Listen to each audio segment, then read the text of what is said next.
యెహోవా మోషేకు ఇలా సెలవిచ్చాడు. మోషేకు దేవుడైన యెహోవా అనుదిన అర్పణలను గురించి తెలియజేశాడు. అది ఉదయ అర్పణ, సాయంకాలం అర్పణ. నీవు ఇశ్రాయేలుకి ఆజ్ఞాపించు, నాకు సువాసన కలగటానికి మీరు హోమరూపములుగా నాకు అర్పించు ఆహారమును నియామక కాలమును నాకు తెచ్చుటకు జాగ్రత్త పడవలెను. ఒక పెద్ద అనుమానం మనకు రావాలి. ఏమిటి, దేవుడు ఆహారం తింటాడా? మరి ఏమిటి ఇట్లా చెబుతున్నాడు? ఉదయం అంటాడు, సాయంకాలం అంటాడు, అర్పించమంటాడు, బలునిమ్మంటాడు, ఆహారం తెమ్మంటాడు. What does it mean? ఎందుకు? దేవుణ్ణి మనం ఈ విధానంలో ఒకసారి ఆలోచన చేసినప్పుడు ఏమి తెలుసుకోవాలి మనం అని అనగా, చూడండి, ఒక కుటుంబంలో ప్రముఖునికి మనం ఇచ్చేటువంటి ఆతిథ్యం. He is supreme in our family, in our life అనుకున్న వారికి మనం ఇచ్చే అటెన్షన్ అండ్ హాస్పిటల్. అంతేగాని దేవుడు అక్కడ ఆహారం తింటాడని కాదు. ఉదయం సాయంకాలం 2 పూట్ల లాగించేసేవాడు మనకులాగా అది కాదు. అది మన అభ్యాసం, మనకు అలా అర్థం అవుతుంది. ఉదయకాలం సాయంకాలం ఆయన అటెండ్ అవ్వడం, ఆయనకి కనబడటం, ఆయన పట్ల మన రెఫరెన్స్ చూపించడం, అది మనం అర్థం చేసుకోవాలి. మరియు వారికి ఇలాగ ఆజ్ఞాపించు, మీరు యెహోవాకు నిత్యమైన దహన బలి రూపముగా ప్రతిదినము నిర్దోషమైన ఏడాది 2 మగపిల్లలను అర్పించాలి. ధర్మశాస్త్రం ఇట్స్ వెరీ కాస్ట్లీ అఫేర్. ఎవరు అర్పించాలి? మీరు అంటే కుటుంబమా? కాదు. యాజ్ ఎ నేషన్, ఒక దేశంగా, ఒక రెస్పాన్సిబుల్ కింగ్ ఇవి ఆచరించేటట్టుగా చూడాలి. కనుక leaders of the people are responsible. ఇది మనం గుర్తుపెట్టుకోవాలి. వాటిలో గొర్రె పిల్లలు ఉదయం ముందు అర్పించి ఒకదాన్ని, సాయంకాలం 2వ దాన్ని అర్పించాలి. దంచి తీసిన 3 పళ్ళలోనిది పావు నూనెతో కలపబడి తూమెడు పిండితో 10వ వంతు నైవేద్యంగా చేయాలి. అది యెహోవాకు ఇంపైన సువాసన హోమంగా సీనాయి కొండ మీద నియమించబడిన నిత్యమైన దహన బలి. ఎవ్రీడే దహన బలి అన్నాడు. ఇది మోషే కాలంలో మనకు చెబుతున్నాడు కదా. వాస్తవంగా యోబు గ్రంథాన్ని మీరు చూస్తే, యోబు తన కుటుంబం కొరకు అనుదినము బలులను ఇస్తూ వచ్చాడు. మరి మోషే కంటే ముందు కాలంలో యోబు చరిత్ర కనబడుతుంది. అప్పటికి ఇది అభ్యాసంలో ఉంది. దేవుని బిడ్డలు దేవుని పేరిట దీన్ని ఆచరిస్తున్నారు. దీన్ని విధిగా, కట్టడగా తన ప్రజలకు ధర్మశాస్త్రం ద్వారా ఇంప్లిమెంటేషన్ కి తీసుకొస్తున్నాడు. లీగలైజ్డ్ చేస్తున్నాడు. కాన్స్టిట్యూషనల్ డ్యూటీగా దీన్ని మార్చేస్తున్నాడు. ఒకప్పుడు యోగు లాంటి వాళ్ళు ఇచ్చారు, మిగతా వాళ్ళు ఇవ్వలేరు భక్తుల్లో. కానీ ఇప్పుడు కంపల్సరీ మ్యాండేటరీ చేశాడు. అది మనం గుర్తించాలి. ఆ మొదటి గొర్రెపిల్లతో అర్పించవలసిన పానార్పణం ఏమిటంటే 30. పరిశుద్ధ స్థలములో మద్యమును యెహోవాకు పానార్పణముగా పోయింపవలెను. చూడండి, ఈ మధ్యన నేను టెలివిజన్ లో ఒక డిబేట్ లో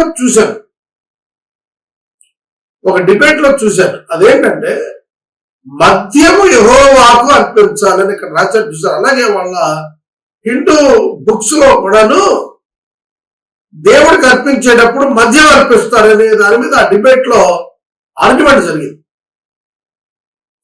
ఇక్కడ చూడండి, మద్యమును యెహోవాకు పానార్పణంగా పరిశుద్ధ స్థలంలో పోయింపాలి. నేను చాలాసార్లు చెప్పాను మీకు, మనకు ఆర్యులు ద్రవిడులు అని ఉన్నారు భారతదేశం. North Indian people maximum Aryans, ఆర్యులు.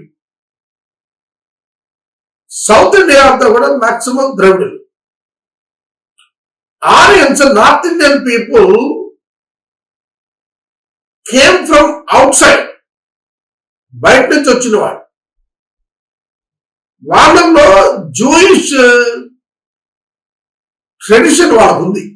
వాళ్ళు ఏదైతే జూయిష్ పీపుల్ ప్రాక్టీస్ చేస్తారో దాన్నే తీసుకొచ్చారు. అదే హిందూయిజంగా బిల్డ్ అయింది. అది క్రైస్తవ పెద్దలు చాలా మంది తెలియజేస్తారు. ఇండియన్ హిస్టరీ గురించి మాట్లాడుతున్నారు. ఇవన్నీ కూడాను దేవుని యొక్క ధర్మశాస్త్రంలో రాయించాడు. ఉదయ నైవేద్యము దాని పానార్పణము అర్పించినట్లు యెహోవాకు ఇంపైన సువాసన గల హోమంగా రెండో గొర్రెను సాయంకాలం అర్పించాలి. మొదటిది ఉదయము, రెండవది సాయంకాలము అర్పించవలెను అన్నాడు. 2 గొర్రెలు. అంటే daily temple was taken care, his presence was taken care. ఆయన అక్కడ ఉన్నాడు అనేటువంటి దాన్ని వాళ్ళు అంగీకరించి అటెండ్ అవుతున్నారు. అటెండింగ్ గాడ్, దేవుణ్ణి గుర్తించి అక్కడ ఉంటున్నారు. దేవుడు ఉన్నాడని వారి మధ్యన వారి భావంతో ఆయనతో కలిసి ఉండటానికి చేస్తున్నారు. కానీ ఇక్కడ ఆచారం కంటే దాని నుండి దాని వెనుక ఉన్న భావనకు ప్రాధాన్యత ఉంది. అందుకని న్యూ టెస్ట్మెంట్ లో ఆచారం లేదు, ఆ భావనను బిల్డ్ చేశాడు. దేవుడు నాతో ఉన్నాడనే భావన బిల్డ్ చేశాడు తప్ప ఒక విగ్రహాన్ని పెట్టలేదు, లేదా ఒక బలి పెట్టలేదు. ఒక యాక్షన్ ద్వారా దేవుడితో నేనున్నాను, నాతో దేవుడు ఉన్నాడు అనే ప్రూఫ్ న్యూ టెస్ట్మెంట్ లో లేదు. యాక్షన్ ద్వారా కాదు, ఫెయిత్ ద్వారా. Faith is nothing but feeling. దేవుడు నాతో ఉన్నాడు, దట్ ఇస్ ద ఫెయిత్. ఆ భావన స్థిరంగా కలిగి ఉంది. దాన్ని బట్టి తన యాక్షన్స్ అన్ని కూడా ముడిపడి ఉండటం గమనించగలుగుతాం అలాంటి వారి జీవితాలు. ఇది మనం గుర్తించాలి. ఇక విశ్రాంతి దినాన అంటే ఎవ్రీ సెవెంత్ డే విశ్రాంతి దినం. వారంలో ప్రతి శనివారం కూడా, మొదటి దినం ఆదివారం అయితే 7వ రోజు శనివారం విశ్రాంతి. ఇప్పుడు అది లేదు ఆచరణ. ఇది ఓల్డ్ టెస్ట్మెంట్ లో యూదులకు ఇవ్వబడిన ఆచరణ. విశ్రాంతి దినాన్ని ఏం చేయాలన్నాడు? నిర్దోషమైన ఏడాది 2 గొర్రెపిల్లలు తేవాలి. Daily routine is different and this was different. నైవేద్య రూపంగా ఒకటి, పానార్పణంగా ఒకటి, నూనెతో కలపబడిన తూమెడు పిండిలో 2 10 వంతులు అర్పించాలి. నిత్యమైన దహన బలి దాని పానార్పణం కాక ఇది ప్రతి విశ్రాంతి దినాన్ని చేయాల్సి. చూడండి, పానార్పణము దహన బలి ఎవ్రీడే ఇస్తున్నారు కదా. ఇన్ అడిషన్ టు దట్ మనం పైన చదివాం 1 నుంచి 8 వరకు, అది ఎవ్రీడే అన్నాం కదా. అందుకు everyday common, including Sabbath day common. 7 days 30 days month 365 days చేయాల్సింది. అది కాక every Sabbath day in addition to that ప్రతి విశ్రాంతి దినాన మరొక 2 ఏడాది ఏజ్ ఉన్న గొర్రెపిల్లలు. అంటే 7th డే 4 బలులు అవుతున్నాయి అన్నమాట, ఉదయం సాయంకాలం. ఇది మనం గుర్తించాలి. అంటే అనుదినము ఇచ్చే ప్రాధాన్యత కంటే విశ్రాంతి దినాన్ని దేవునికి ఎక్కువ ప్రాధాన్యత ఇచ్చి చూపిస్తున్నాడు. ఇక 11 నుంచి 15 వచనాల వరకు every month first day very important. మనం ప్రతి మాసము మొదటి దినాన్ని ప్రవేశించగానే దేవునికి స్తోత్రం చెల్లిస్తాం. అయ్యా, గత మాసం కాపాడావు, నీ నమ్మకత్వం కొరకు పొందనాలు, నీ పోషణ కొరకు పొందనాలు, నీవిచ్చిన రక్షణ కొరకు పొందనాలు, నీ సన్నిధి కొరకు పొందనాలు స్తుతి చెల్లించి ఈ మాసంలో కూడా మమ్మల్ని కాపాడు, మమ్మల్ని కనికరించి మాతో ఉంటుంది అని అడుగుతాం. అలాగే ఇక్కడ కూడాను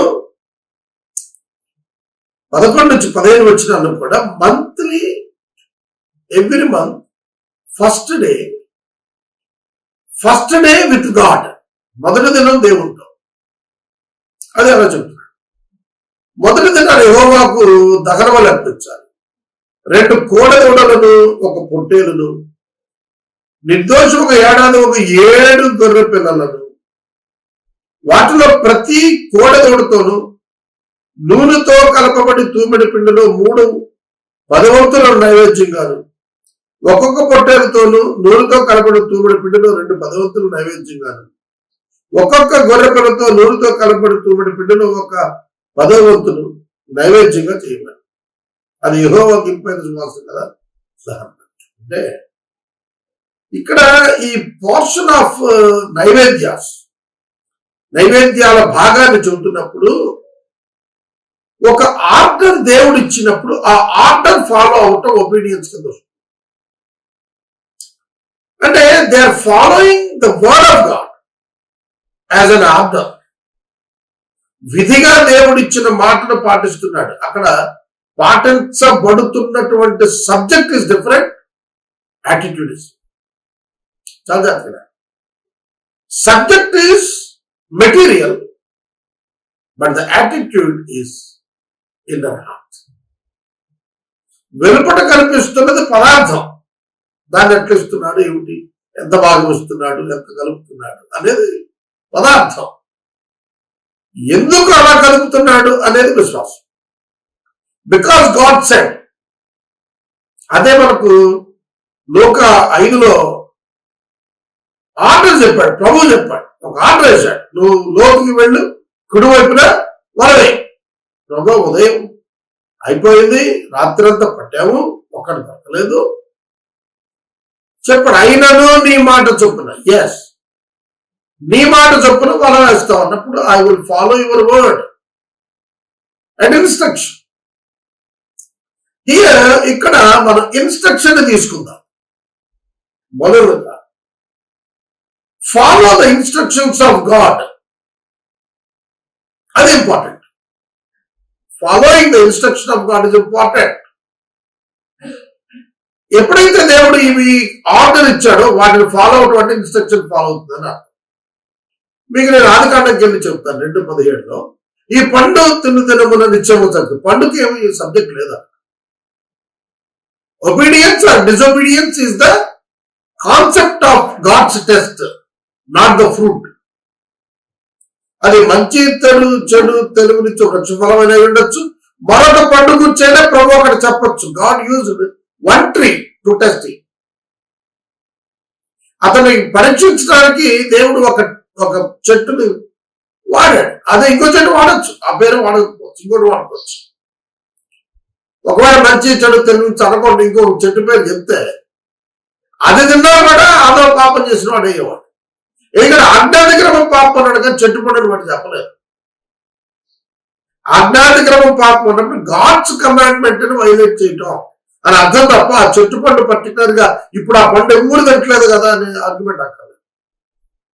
పండు కాదు అక్కడ important, God's word is important. కాబట్టి following the order of God, following the instruction of God, following God's word is the issue, not the sacrifices or anything, giving material nothing. కాబట్టి ఇది సంవత్సరంలో ప్రతి మాసం జరగాల్సిన దహన బలి, నిత్యమైన దహన బలి. దాని పారాయణం కాక ఒక మేకపిల్ల పాప పరిహారం యెహోవాకు అర్పించాలి. మీరు చూడండి, ఈ మంత్రి దానిలో ఒక ఎడిషనల్ గా పాప పరిహారార్థం చేశాడు. ఎందుకంటే లాస్ట్ మంత్ అంతటికీ కూడాను చేయబడిన పాపాల నిమిత్తం పాప పరిహారార్థ బలి అర్పించాం. పాప పరిహారార్థ బలి సిన్ ఇన్ యాక్షన్, క్రియల ద్వారా చేయబడినటువంటి ఆ హృదయంలో ఆలోచన ద్వారా, క్రియ ద్వారా, ఆలోచన ద్వారా ఏదైతే మానవుడు పాపం చేస్తున్నాడో, డిఫైన్ అయ్యాడు, అకృతుడయ్యాడు, దాని నిమిత్తం ఒక బలి. మనకు కూడా ప్రభురాత్రి భోజనాన్ని మనం సమీపించేటప్పుడు హృదయమును పరీక్షించుకోండి అంటాడు. అంటే ఏంటి అర్థం? నీవు చేసిన యాక్షన్ అండ్ థాట్ లో ఉన్న సిన్, యువర్ డెసిషన్ ఉన్న సిన్ విషయంలో, దుర్నీతి విషయంలో పశ్చాత్తాపడి క్షమాపణ కోరుకో అని అర్థం. ఇక్కడ కూడా అదే కాన్సెప్ట్. పాప పరిహారార్థ బలి ఇవ్వటంలో కాన్సెప్ట్ ఏంటంటే పశ్చాత్తాపడుతున్నాను, నన్ను అంగీకరించు, నా పక్షంగా ఎదుగో నిందిస్తున్నాను అని. మనకైతే యేసుక్రీస్తు శాశ్వత బలికి ఇవ్వబడ్డాడు కనుక మనం ఎలా భావిస్తామంటే దాన్ని మనం క్షమాపణ అడుగుతున్నాం, బలిగా క్రీస్తుని ముందు పెట్టుకుంటాం. మనం ఉట్టిన క్షమాపణ అడిగితే వచ్చేస్తుందా? ప్రాయశ్చిత్తం జరగకుండా, పాప పరిహారార్థం అని అర్పించబడకుండా మనిషి విజ్ఞాపన దేవుడు స్వీకరిస్తాడా? కాబట్టి మనం చేసిన దానికి ఉట్టిన నోటితో ఉంటే అయిపోవాలా, దానికి సంబంధించినటువంటి పేమెంట్ అవ్వాలి. దొంగతనం చేసేసి సార్ నేను దొంగతనం చేసేది క్షమించడం అయిపోద్దా? You must recover that thefted amount. అంతే కదా, అదే కదా జస్టిస్. నువ్వు ఒక బంగారం కొలుసు దొంగిలించి సారీ సార్ నేను దొంగతనం చేశాను సార్ క్షమించండి సార్ అంటే నీ నేరం మాఫీ అయిపోద్దా? క్షమించేస్తాడా ఓనరు? ఆ బంగారు గొలుసు ఓనరు క్షమించేస్తాడా? నువ్వు రిటర్న్ ఇచ్చేసి సారీ చెప్తే ఓకే అంటే నిన్ను క్షమిస్తాడు, శిక్షకు అప్పగించకుండా నిన్ను క్షమిస్తాడు. ఇక్కడ మీరు చూడాల్సింది ఒక పాపానికి ప్రాయశ్చిత్తం compulsory. You must pay back, you must pay back. నువ్వు వెనక్కి ఇవ్వాల్సింది. కానీ ప్రాయశ్చిత్తం యేసుక్రీస్తు చేశాడు. పాత నిబంధనలో వీళ్ళు చేసుకున్నారు, దానివల్ల పాపం కప్పబడింది, తొలగించబడలా. ఆ కాన్సెప్ట్ కోసమే దేవుడు ఇచ్చాడు వీళ్ళకి ఈ పనులు. నిత్యమైన శాశ్వత బలి అయిన క్రీస్తు బలి వచ్చే వరకు ఇవి చెయ్యండి, మీరు కవర్ చేయబడతారు, వీటి చేత మీరు పరదేశంలో ఉంటారు. అప్పటి వరకు విశ్రాంతిలో క్రీస్తు వచ్చినప్పుడు శాశ్వత బలి చేస్తాడు, అప్పుడు మీరు డెలివర్ అవుతారు పాపం నుంచి పూర్తిగా, అప్పుడు నా దగ్గరికి వస్తారు. కాబట్టి చనిపోయిన పాత నిబంధన భక్తులు పరదేశంలో ఆగిపోవాల్సి వచ్చింది తప్ప ప్రభు సన్నిధికి వెళ్ళలేకపోయారు. ఎందుకంటే the total ransom money was not paid by that time. Jesus only paid. యేసుక్రీస్తు మాత్రమే ransom money సిలువలో పే చేశాడు దేవుడు. God's justice demands punishment. Jesus యేసుక్రీస్తు ఆ పనిష్మెంట్ ని ఆయన తీసుకున్నాడు. He paid his life for that. దానివల్ల తన ప్రాణాలు ఇచ్చి ఆ పనిష్మెంట్ స్వీకరించి. అందుకని యేసుక్రీస్తు లేకుండా దేవుని దగ్గరికి ఎవడు రాలేడంటే అర్థం అదే. ఇప్పుడు విగ్రహారాధన చేస్తున్న వాళ్ళు కానీ బలులు ఇస్తున్న వాళ్ళు కానీ వాళ్ళు కూడా తెలుసుకోవాల్సింది ఏంటంటే ఇవన్నీ inadequate, insufficient. For God to forgive you, these kind of sacrifices are not qualified, not sufficient before God. దేవుని ఎదురు సరిపోవు, అర్హత పొందలేవు. మానవుడి ప్రాణానికి గొర్రెపిల్ల ప్రాణానికి ఈక్వాలిటీ ఎలా వస్తుంది? రాదు కదా. అందుకనే మానవుడి ప్రాణమే. ఒక పాపి యొక్క ప్రాణానికి పరిశుద్ధుడిగా వచ్చిన ఆయన ప్రాణం పెట్టాడు. For human life offered. That's it. గొర్రెపిల్లలు కోడలు ఇవన్నీ just for the sake of advance sake.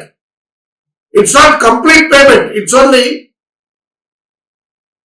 ఒక భయాన లాంటి. ఇది ఒక భయాన లాంటిది. వివాహానికి ముందు నిశ్చితార్థం ఒక రింగ్ ఇస్తాడు. ఆ నిశ్చితార్థం అయినప్పుడు ఆస్తికి వారసుడు కాదు, వివాహం అయిన తర్వాత వారసుడు. కానీ నిశ్చితార్థం ఏం తెలియజేస్తుందంటే I belongs to so and so person తెలియజేస్తుంది. ఒక కొవెనెంట్కి వచ్చాము మేము ఇద్దరం అని తెలియజేస్తుంది. అలాగే ఓల్డ్ టెస్టమెంట్ లా కూడా దేవుడితో మేము ఒక కొవెనెంట్కి వచ్చాము, permanent wedding will be they అనే కాన్సెప్ట్ వాళ్ళు ప్రజెంట్ చేస్తున్నారు. వారి పాప క్షమాపణ విషయంలో వారి పాపం కప్పబడుతోంది. ఓల్డ్ టెస్టమెంట్ సెన్స్ పాపం అది ప్రభు శిలువ మీదకి వచ్చినప్పుడు అది క్షమించాలి. ఇది మనం చాలా బాగా అర్థం చేసుకోవాలి. కనుక పాప పరిహారార్థ బలి లేకపోతే no use, God cannot help us. దేవుడు మన దహన బలి అంగీకరించాలంటే పాప పరిహారార్థ బలి కంపల్సరీ. పాప పరిహారార్థ బలి ఇవ్వకుండా దహన బలి ఇస్తే దానివల్ల నిరుపయోగం. యేసుక్రీస్తు మన నిమిత్తం చనిపోకపోతే మన ఆరాధన వ్యర్థము. మన ఆరాధన యేసుక్రీస్తు నామంలోనే వెళుతుంది దేవునికి. అందుకు దేవుడు యేసునందే మనల్ని అంగీకరిస్తాడు. పాప పరిహారార్థ బలిని బట్టి దహన బలి ఉంటుంది. మొదట పాప క్షమాపణ, ఆ తర్వాతే ఆరాధన. నేను ఆరాధించేస్తున్నాను, నేను పూజించేస్తున్నట్టు కుదరదు. నీ పాపాలు క్షమించబడకుండా నువ్వు దేవుని దగ్గరికి ఆరాధన తీసుకెళ్తే పోదు. దేవుని దగ్గర నీ ప్రార్థన వెళ్ళదు. యేసు నామాన్న తప్ప కృపాకాలంలో ఏ ప్రార్థన, ఏ ఆరాధన దేవుని చెంతకు వెళ్ళదు. ఇది అర్థం చేసుకోవటానికి ధర్మశాస్త్ర కాలంలో ఇవ్వబడిన ఈ విధులన్నీ మనకు ఉపయోగపడుతున్నాయి. పాప పరిహారార్థ బలి ఆవశ్యకం. దాని అనంతరమే దహన బలి గాని సమాధానం నైవేద్యం. పాప పరిహారార్థ బలితో పాటు మరొక బలి ఉంది, అపరాధ పరిహారార్థ బలి. Sin as nature, sin as an act. క్రియలో, తలంపులో పాపం, స్వభావంలో పాపం.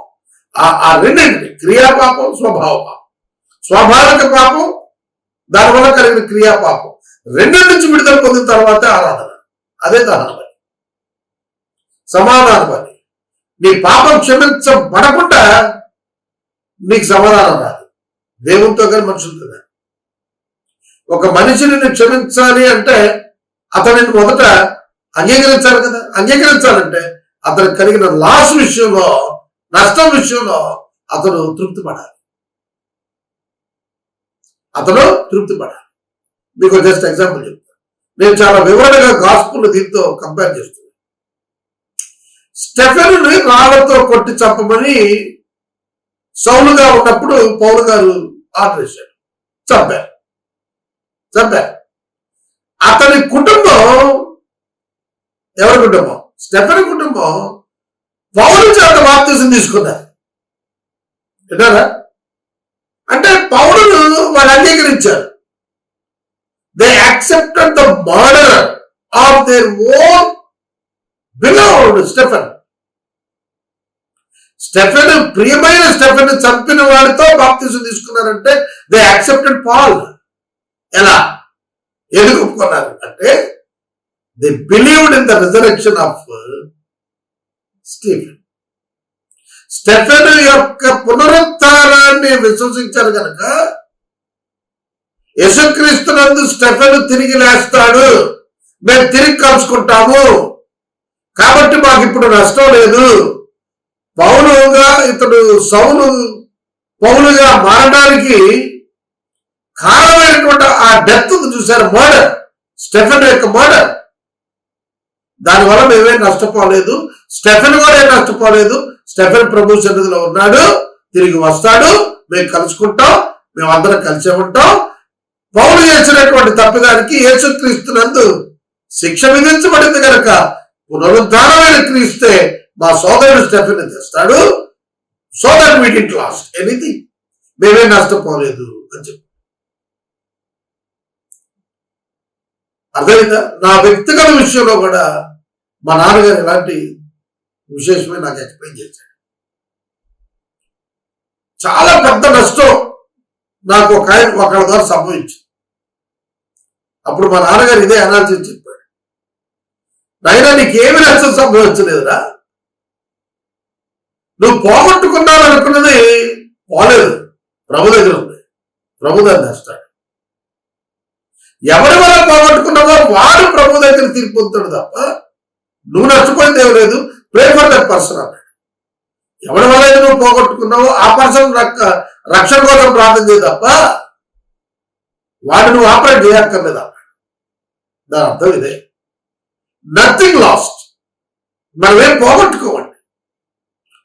ఎవడో మనం మోసం చేసి మనంతా లాగేసుకున్నాడు అనుకోండి, ఏమీ పోదు, వాడేం పట్టుకెళ్ళడు, భూమి మీద కాలిపోతుంది. కానీ దానికంటే అత్యధికమైన పరలోకంలో మనం పోగొట్టుకున్న దానికంటే అత్యధికమైన ప్రభు మనకు ఇవ్వగలుగుతాడు. అందుకనే ఎవరైనా భూమి మీద మిమ్మల్ని హింసించి నిందించి చెడ్డమాట పలికినప్పుడల్లా మీరు ధన్యులు పరలోకంలో మీ ఫలవధికమైంది అన్నాడు.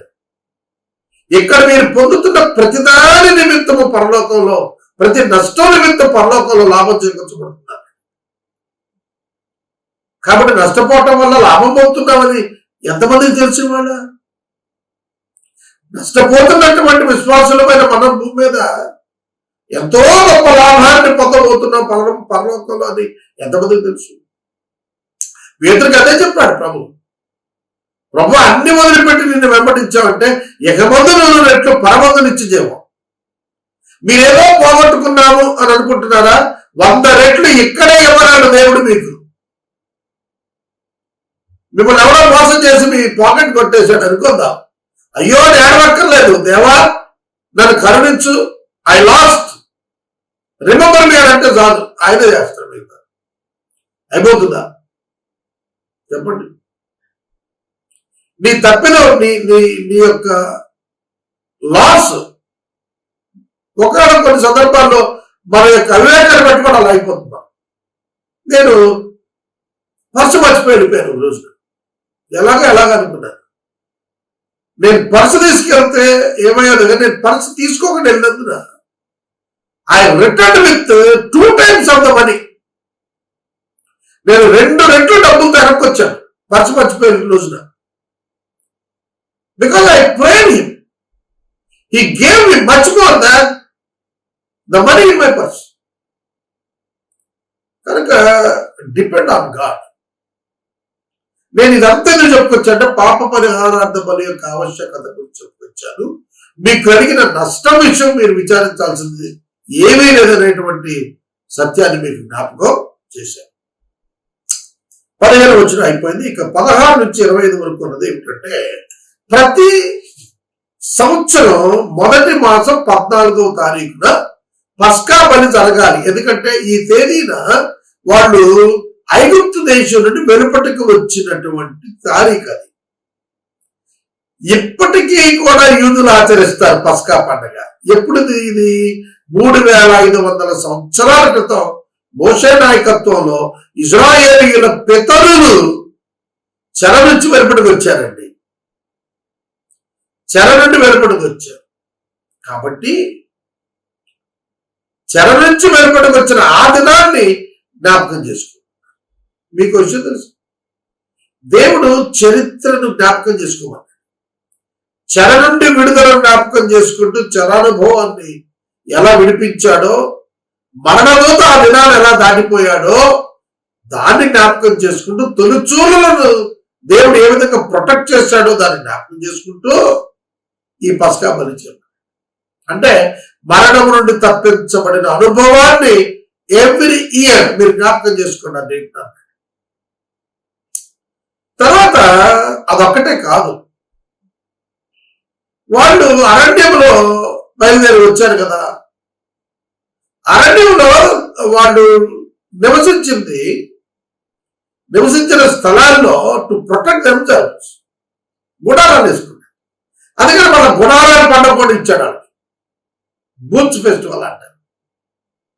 వాళ్ళు 3 రోజులు టెంట్లు వేసుకుని ఎంత బిల్డింగ్లు ఉన్నవాడైనా సరే ఆటలో వెళ్ళిపోతాడు. ఎందుకంటే వాళ్ళ పితరులు దే ఎక్స్పీరియన్స్డ్ దట్. అంటే వాళ్ళ హిస్టరీ మర్చిపోకుండా చూశాడు. హిస్టరీ తెలియని వాడికి ఫ్యూచర్ లేదన్నాడు. హిస్టరీ తెలియని వాడికి ఫ్యూచర్ ఏం జరుగుతుంది? కనుక హిస్టరీ భవిష్యత్తు కొరకైనటువంటి జ్ఞానాన్ని నేర్పిస్తుంది. కానీ డోంట్ ఫర్గెట్ యువర్ హిస్టరీ, అది చెప్పాడు. అందుకే ఇవన్నీ ఏర్పాట్లు చేశాడు. అందులో 16 నుంచి 25 వరకు ఉన్న పస్కా పండుగ ఆచరణ. ఆ నెల 15వ దినమున పండుగ జరుగుతుంది. ఈ పండుగ స్పెషాలిటీ ఏంటంటే 7 days 7 దినాలు పొంగని భక్ష్యాలు తింటారు. మొదటి దినం పరిశుద్ధ దినం, ఆఖరి దినం కూడా పరిశుద్ధ దినమే. ఇవన్నీ స్పెషల్ హైడేస్ అంటారు వీటిని. ఎవ్రీ వీక్ వచ్చేటువంటి సాటర్డే సాబత్ డే కాక ఈ 2 స్పెషల్ డేస్ అవుతాయి. 15వ దినం కూడుకుంటారు, మళ్ళీ 22వ దినం కూడుకుంటారు. ఆ రెండింటినీ కూడా సబ్బాత్ దినాలు అంటారు. అవి మహావిశ్రాంతి దినాలుగా కొలవబడతాయి. యేసుక్రీస్తు ప్రభు యొక్క పునరుద్ధానానికి ముందు రోజు జరిగినటువంటిది మహావిశ్రాంతి దినమే. మరుసటి దినము మహావిశ్రాంతి దినం కనుక శిలువ మీద బాడీ చూడకుండా దించేయాలి అని వాళ్ళు కాళ్ళు విరక్కొట్టారని రాసు కదా. కానీ మహావిశ్రాంతి దినం అనంతరం ప్రభు ఆదివారము పునరుద్ధాన దినం ఆయన లేచారు. అంటే 6 o'clock ఈవినింగ్ కి మహావిశ్రాంతి దినం అయిపోతుంది. సాటర్డే ఈవినింగ్ 6 PM తర్వాత అంతా సండే కింద కౌంట్ అవుతుంది జూయిష్ క్యాలెండర్. కాబట్టి అది మనం అర్థం చేసుకోవాలి. 14వ దినాన పండుగ జరుగుతుంది. 15వ దినాన వాళ్ళు పరిశుద్ధ సంఘంగా కూడుకుంటారు. దీనిలో కండిషన్ ఏంటంటే జీవనోపాధి అయిన పనులు ఏమి చేయకూడదు, పొంగినది తినకూడదు, పొంగని భక్షాలు తినాలి. తర్వాత దగనబలిగా 2 కోడెలు 1 పొట్టేలు 7 మగ గొర్రె పిల్లలు అర్పించాలి. అవి మీకు కలిగిన వాటిలో నిర్దోషమైనవై ఉండాలి. గుర్తుపెట్టుకోండి, బలికి దేవుని నిమిత్తం తీసుకుని వచ్చేవి నిర్దోషమైనవి, అన్బ్లెమిష్, నిర్దోషం, దోషం లేదు. క్లీన్ యానిమల్స్ అంటే పనికిరానివి, జబ్బున్నవి అవి కాదు. ఫ్రెష్ యానిమల్స్, చాలా మంచివి, ఆరోగ్యంగా ఉన్నవి, బలంగా ఉన్నవి. కనుక దేవుడికి ఇచ్చేటువంటి ప్రాధాన్యత విషయంలో ప్రాముఖ్యమైనటువంటి వాటి చేతనే ఆయన ఎదుకు వెళ్ళాలి తప్ప పనికిరాని వాటిని తీసుకెళ్తాం కాదు. When you give priority to God, it must be utmost priority to God. 21వ వచనం నుండి ఏం చెప్తాడంటే నైవేద్యానికి వచ్చి చెప్పాడు. నైవేద్యం నూనెతో కలపబడిన గోధుమ పిండి. ఒక్కొక్క కోడెతో తూములో 3 10వ వంతులు, పొట్టెలతో 2 10వ వంతులు, 7 గొర్రె పిల్లలతో ఒక్కొక్క గొర్రె పిల్లలతో ఒక్కొక్క 10వ వంతులు, మీకు ప్రాయశ్చిత్తం కలగడానికి పాప పరిహార బలిగా 1 మేక పిల్లలు అర్పించారు. ఎన్ని అర్పణలైనా మళ్ళీ చెబుతున్నారు, పాప పరిహారార్థ బలి లేకపోతే అంగీకరించబడాలి. ప్రాయశ్చిత్తం కలుగుతుంది పాప పరిహారార్థ బలి వల్ల. అదే క్రీస్తు చేసింది. ఉదయాన్నే మీరు అర్పించు దాని బలి కాక వీటిని మీరు అర్పించాలి. గుర్తుపెట్టుకోండి, ఇవి చేస్తున్నాం కనుక డైలీ ఇది మేము మానేస్తామంటారు, కుదరదు. ఎవ్రీడే ప్రతిరోజు అర్పించే అనుదిన బలులు వేరు, కంపల్సరీ. అవి ఫెస్టివల్స్ లో ఇచ్చేవి అదనంగా ఇవ్వటం. ఇది ఇస్తున్నాం కదా అది ఇంకా అక్కర్లేదు అంటానికి లేదు. అర్థమైందా? ఇది ఇచ్చేస్తున్నాం కదా అది ఇవ్వక్కర్లేదు అంటానికి లేదు. 2 ఇవ్వాల్సింది. ఫెస్టివల్ డే సెపరేట్ గా ఇవ్వాల్సిందే, ఎవ్రీడే సాధారణంగా ఇవ్వాల్సింది.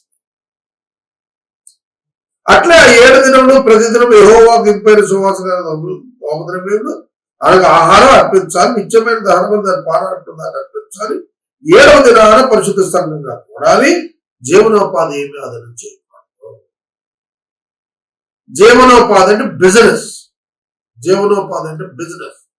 జీవనం కొరకైన ఉపాధి కొరకైనటువంటి ఏ పని కూడా చెయ్యకూడదు. ఫైనాన్షియల్ ట్రాన్సాక్షన్స్ జరిగే విధానంలో ఏ పని కూడా చేయకూడదు. అంటే పనికి వెళ్ళకూడదు. ఆ దినమల్లా దేవునితో గడపాలి కంపల్సరీ. ఎందుకు జీవనోపాధి అయిన పని చేయొద్దు అన్నాడంటే they won't give their time to God. కూలికెళ్ళిపోతాడు ఎవడ జనం. కూలికెళ్తే వస్తుంది, దాన్ని పోగొట్టుకోవడం ఎందుకు అనుకుంటాడు. అందుకనే ఇప్పటికీ క్రైస్తవంలో కొన్ని సంఘాల వాళ్ళు ఆదివారం కూలికెళ్ళరు. ఇంకొంచెం ఆర్థడాక్స్ పీపుల్ ఆదివారం పరిచయబడినారు. ఆయన అదొక వితండ పరిస్థితి ఉంది వాళ్ళ. అది అవసరం లేదు. ఆదివారం ఆరాధన దినం అన్నప్పుడు it's not mandatory. Every day is worship day. అర్థం చేసుకోవాలి. ఆరాధన దినం ఒక్క ఆదివారమే, మిగతా రోజున ఆరాధించకూడదు అని బైబిల్ ఎక్కడ చెప్పలేదు. ఆరాధించేవారు ఆత్మతో సత్యంతో ఆరాధించాలని కానీ ఆదివారాన్ని ఆరాధించండి అనలేదు. ఓల్డ్ టెస్టిమెంట్ లో Sabbath day compulsory. New testament లో సండే ఈజ్ నాట్ కంపల్సరీ. ఏ దినమైనా ఎప్పుడైనా ఎన్నిసార్లు అయినా ఆరాధన చేసుకోవచ్చు. వాళ్ళు కన్వీనియన్స్ కోసం ఆదివారం కూడుకున్నారు. ఎందుకు ఆ రోజున కూడుకున్నారంటే ఆ రోజునే పరిశుద్ధాత్మ దేవుడు వాళ్ళని దర్శించిన దినం అది. పెంతెకొస్తు పండుగ నాడు ఆరాధనా దినాన్ని వాళ్ళని దర్శించిన దినం, ప్రభువు యొక్క పునరుద్ధానం కూడా ఆ దినమే కనుక ఆ దినాన్ని వాళ్ళందరూ కూడా ఒక అభ్యాసంగా పెట్టుకున్నారు తప్ప మీరు ఆదివారాలు ఆరాధన చేయాలి అని బైబిల్ మ్యాండేటరీగా ప్రకటించింది ఎక్కడా లేదు. Every day, every hour is the hour of day of worship. దేవుని ఆరాధన చేయడానికి దినం ఏమిటండి? సమయం ఏంటండి? నిరంతర ఆరాధన చేయొచ్చు. ప్రార్థన సమయం ఏంటండి? నిరంతరం ప్రార్థన చేయొచ్చు. కానీ యూదులు కొన్ని టైమింగ్స్ పెట్టుకున్నారు, ముస్లిమ్స్ కొన్ని టైమింగ్స్ పెట్టుకున్నారు, క్రిస్టియన్ కి టైమింగ్ లేదు. Every time he can pray, all the time he can ప్రే. కనుక టైం బౌండ్ లేదు. 24 hours ప్రార్థన చేయి, ఏం తప్పలేదు. మనసుతో ప్రార్థిస్తున్నా, ఆత్మతో ప్రార్థిస్తున్నా అంటాడు. With your mind and with your spirit you can pray. No time bound. సమయంతో పర్లేదు. Christianity is unique. ఇది మనం అర్థం చేసుకోవాలి. ఏ జీవనోపాధి చేయకూడదంటూ సమాజంగా కూడుకోమన్నాడు పురుషుల్ని. Every year 3 times family head అయినటువంటి పురుషుడు ఖచ్చితంగా దేవుని సన్నిధిలో కనపడాలని ఆజ్ఞ వేశాడు దేవుడు. నువ్వు ఖచ్చితంగా దేవుని సన్నిధిలో కనపడాలంటే you are responsible for the spiritual life of your family. నీ కుటుంబం యొక్క ఆధ్యాత్మిక బ్రతుకుకి నువ్వే బాధ్యుడివి. అందుకే you must learn from God through the servant of God and you must educate your family. కానీ కుటుంబ యజమాని దేవుని ఆరాధన మానకూడదు. ప్రతి ఆదివారం యజమాని రావాలి, కుటుంబం అంతటి తీసుకొని దేవుని సన్నిధికి రావాలి, ప్రతి ఆధ్యాత్మిక కూడికకు రావాలి, నేర్చుకోవాలి, వాక్యం అవగాహన చేసుకోవాలి, తన కుటుంబాన్ని వాక్యంతో పాలించుకోవాలి, సిద్ధం చేసుకోవాలి. ప్రభు రాజ్యం కొరకు, ప్రభు కొరకు సిద్ధం చేసుకోవాలి తన కుటుంబాన్ని. స్పిరిచువల్ ఉండాలి ప్రతి కుటుంబ యజమాని. కానీ ఇప్పుడు విచారం ఏంటంటే కుటుంబ యజమానురాళ్ళు ఇంటిలో ఆడవాళ్ళు ప్రభులోకి వచ్చేస్తున్నారు, మగాళ్ళు రావట్లేదు. ఆడవాళ్ళు గుడికి వస్తున్నారు, మగాళ్ళు రావట్లేదు. అది రైట్ వే ఆఫ్ అప్రోచ్ కాదు. Man is responsible for the family, not the women. Women is the assistant to the man, not the leader of the home. స్త్రీ కుటుంబంలో యజమాని కాదు, సహకారం. యజమాని పురుషుడే. అందుకనే శారా తన భర్తను అబ్రహామును యజమాని అని పిలిచి ఎందుకు చెప్పారంటే, నేను ఇక్కడ రెస్పాన్సిబిలిటీ పరిశుద్ధ సంఘంగా కూడాలనే ఆర్డర్ గురించి మాట్లాడుతున్నప్పుడు చెప్పాను ఈ మాట. పరిశుద్ధ సంఘంగా పురుషులు కూడాల్సింది, స్త్రీలు కాదు. Every year 3 times all the men in Israel, family heads must come and appear before God. దేవుని సన్నిధిలో కనపడాలి. మీకు నేను నిన్న మొన్నటి దినాల్లో వచ్చిన వాక్య ధ్యానాల్లో నేను చెప్పాను ఏంటంటే, ఇజ్రాయేల్ ఫ్యామిలీస్ కౌంట్ వాళ్ళు చేయమన్నాడు కదా, 6,01,000 మనం చూసాం. వాళ్ళు ఎందుకు ఎలా లెక్కించబడ్డారు అని అంటే, వాళ్ళ కుటుంబ యజమానులు చొప్పున లెక్కించబడ్డారు. అవును కదా, 12 గోత్రాలు, వాళ్ళలో ఫ్యామిలీస్, వాళ్ళలో ఎల్లర్స్, వాళ్ళలో మేలు, అలా లెక్కించబడ్డారు. కాబట్టి పురుషుడు రెస్పాన్సిబిలిటీ తీసుకోవాలి ఫ్యామిలీ విషయం. కానీ వాళ్ళు చాలా మంది ఇంటిని ఇలా దిద్దుతుంది అని అనుకుంటారు. కాదు, పురుషుడు సంసారం దిద్దాల్సిన, స్త్రీ కాదు. ఇంటిని చూసి ఇలా చూడు అవన్నీ తెలుగు సాగదు. It's not biblical. It's not. ఇంటి యజమానులు చూడు, అప్పుడు ఇల్లు చూడు, అది క్రిస్టియన్ సార్. ఇంటిని ఇల్లాలని చూడు, ఇంటిని చూడు అనేది నాట్ ఎ బిబ్లికల్ వన్. గుణవతి అయిన భార్య, జ్ఞానవంతురాలైన భార్య ఇల్లు కట్టుకుంటుంది అని రాశాడు చూసారా. Inside the house she build, but the house must build by the person, man. పురుషుడండి గృహానికి బాధ్యత, గృహానికి యజమాని, అతనే బాధ్యత, స్త్రీది కాదు. ఇక 26వ వచనం నుండి 31వ వచనం వరకు ఉన్నది ఏమిటంటే ప్రథమ ఫలాలు. ప్రథమ ఫలాన్ని వారాల పండుగ దినమున మీకు క్రొత్త పంటలో నైవేద్యం తెచ్చేటప్పుడు పరిశుద్ధ స్థలంగా కూడుకోవాలి. జీవనోపాధి అని ఏ పని చేయకూడదు. First fruits. ఈ ప్రథమ ఫలముల పండుగ అర్పించినప్పుడు కూడా జీవనోపాధి ఏ పని చేయకూడదు. ఎంత స్ట్రిక్ట్ గా చేశారంటే వంట చేసుకోలేదు, ఆ దినాల్లో ప్రయాణం చేయలేదు, పొయ్యిలు వెలిగించలేదు, గాడిదలను వాటిని విప్పలేదు. అదే అంత స్ట్రిక్ట్ గా పాటించారు. యెహోవాకు ఇంపైన సువాసన ధైర్యాలుగా మీరు 2 దూడలను 1 పొట్టేలును ఏడాది 7 మగపిల్లలను తీసుకొచ్చి వాటి నైవేద్యంగా ప్రతి దూడతోనూ నూనె కలుపుబడి తూమిడి పిండిలో 3 10వంతులు, ప్రతి పొట్టేలతో 2 10వంతులు, ఆ 7 గొర్రెపిల్లలు ఒక్కొక్క పిల్లతో ఒక్కొక్క 10వంతులు మీ నిమిత్తము ప్రాయశ్చిత్తం చేయబడి 1 మేక పిల్లను ప్రాయశ్చిత్తంగా అర్పించు. 1 మేక పిల్ల అన్నప్పుడు పాపపరిహారం పని నిత్యమైన ధారములుగా మరియు దాని నైవేద్యులు కాక వాటి పానార్పణలు అర్పించాలని నిర్దోషములుగా ఉండాలి. దోషరహితమైన వాటి అంటే ఏ మిస్టేక్ లేకుండా ఖచ్చితంగా చెప్పబడిన విధానాల్లోనే అర్పించాలి. దేవుని మాట ఎప్పుడు కూడా పాక్షికంగా నెరవేర్చడం కాదు. పాక్షికంగా నెరవేర్చడం సౌలు రాజు చేశాడు అమాలేకీయుల విషయంలో. కొంతమందిని వదిలేడు, అందరినీ చంపమంటే కొంతమందిని చంపాడు. అది కాదు, పాక్షిక నెరవేర్పు కాదు. పాక్షిక నెరవేర్పు కాదు, సంపూర్ణ నెరవేర్పు దేవుడు కోరుతాడు. సంపూర్ణమైన ఒబీడియన్స్ కావాలి, పాక్షికమైన ఒబీడియన్స్ కావాలి, కంప్లీట్ ఒబీడియన్స్ కావాలి. కనుక 28వ అధ్యాయం అత్యధికమైన వివరణ ఇచ్చాడు. ఈ బలులు ఎందుకు, ఆరాధన ఎట్లా, క్రిస్టియానిటీకి జూయిష్ ట్రెడిషన్ కి ఉన్నటువంటి వ్యత్యాసం, సంబంధం, ఇవన్నీ చెప్పుకొచ్చారు. మీరు గ్రహించి ఉంటారని భావిస్తున్నారు. ఇక్కడ material is not important, attitude is. కనుక అవన్నీ మెటీరియల్స్ ఇస్తుంది, దాని వెనకాల ఉద్దేశాలు పరిగణలో తీసుకుంటాడు అని తెలియటానికి. అందుకనే రిలీజన్ లో ఇవన్నీ ఇప్పటికీ కంటిన్యూ అవుతుంది. రిలీజన్ ని మించింది క్రిస్టియానిటీ. ఒక విగ్రహం ఎందుకు పెట్టుకుంటాడంటే దేవుడు ఉన్నాడు అని చూపించుకోవడానికి తాను, కానీ ఉన్నాడు అని నమ్మటం వల్ల ఇది చూపించాల్సిన అవసరం లేదు. No need of having idol when you have the feeling of God is with you. దేవుడు నాలోనే ఉన్నాడు అని నువ్వు బాగా దృఢంగా నమ్మితే నీ ఎదుట ఒక విగ్రహం అక్కర్లేదు. విగ్రహం కోసం, విగ్రహం ఆత్మను ఇచ్చాడు నువ్వు తెలుసుకోగలిగితే విగ్రహం వరకు విగ్రహం పెట్టుకోవాలి. అలాగే బలి కూడా, అలాగే అర్పణ కూడా. కానీ దేవుడికి కావాల్సింది మాంసాలను నైవేద్యాలు కాదు.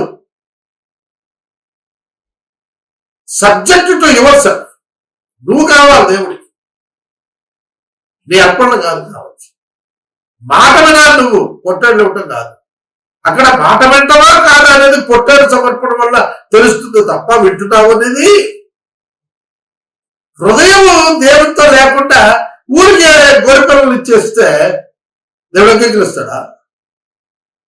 దేవుడు హృదయాన్ని అంగీకరిస్తాడు, బలిని కాదు. కనుక మొదట దేవుడు హృదయాన్ని అంగీకరిస్తేనే బలి అంగీకరిస్తాడు. అదే జరిగింది ఆదికాండం 4వ అధ్యాయంలో కయీను హేబేలు విషయంలో అదే జరిగింది. హేబేలును అంగీకరించాడు, ఆ మీదట బలి అంగీకరించాడు. First, a man must be accepted by God to accept his offering.